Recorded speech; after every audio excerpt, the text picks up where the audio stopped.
Hello, Case from interwebkaiju here. We have another limited Blu-ray VHS release from SRS Cinema.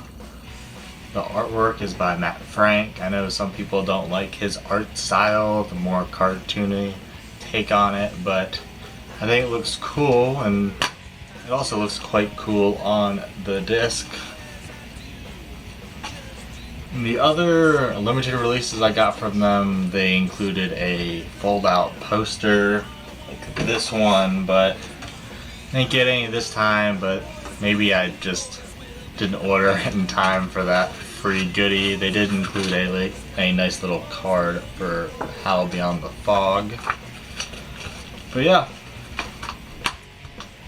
this is Konga TNT.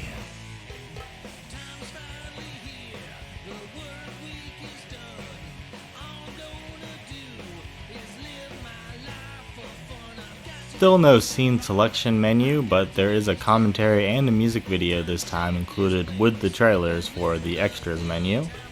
According to the SRS listing, the movie was made during pandemic lockdown using clips from friends, fans, stock footage, and footage that director Brett Kelly shot himself.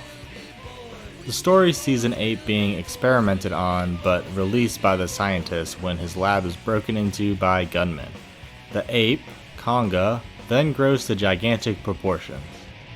I want to say a group of unlikely heroes come together to stop him, but he just eventually shrinks back down.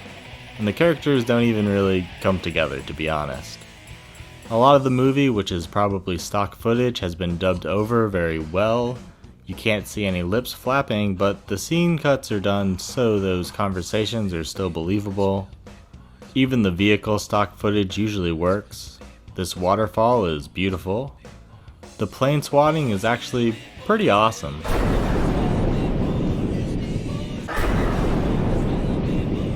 The jokes are very hit or miss for me, but at least they're not the same joke over and over, or one joke for an extended amount of time. They never ruin everything. There's a few references that made me laugh. That's for the verbal jokes, which is the majority of them. There's some other jokes, like this extended phone stops ringing before it can be answered scene that took a bit too long to move on from.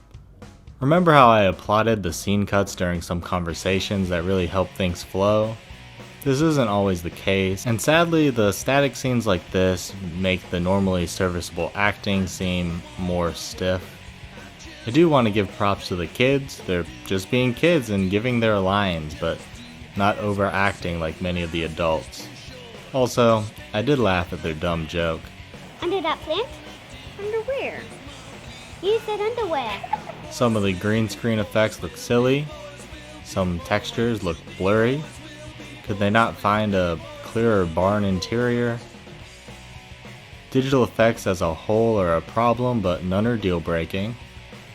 Light jogging away from danger.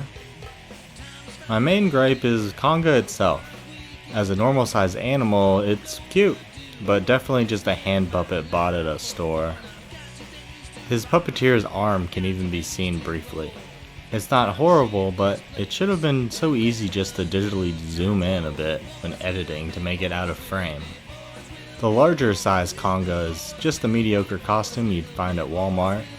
It's not terrible, but for it to be Konga is kind of disrespectful, though I'm guessing that name is probably in public domain now, and it's actually a sigh of relief from all the King Kong cash-in titles. He's one clumsy motherfucker though. There's plenty to fault the film for, but I think it's a movie probably made by a family and their friends, which I'm sure will be great for them to have now and especially in the future.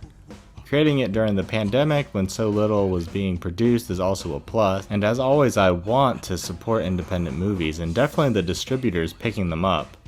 It's not terrible, I'd say it's an easier watch than some other indie kaiju movies I've watched recently, but it certainly still feels like more of a home movie than an actual movie. Konga TNT isn't just something I see myself telling my friends to check out, but I'd love to see what the filmmakers could do if they were actually given a budget. Thanks for watching. It is what it is. Are you sure he's gonna chase a giant hot dog? If I was a giant gorilla, I would chase a giant hot dog. Start taking that trash and fill it with gasoline. I'd like to order a large pizza. It is a gun in my pocket. No. I'm not happy to see you. You know, I should be fishing now. Is that right?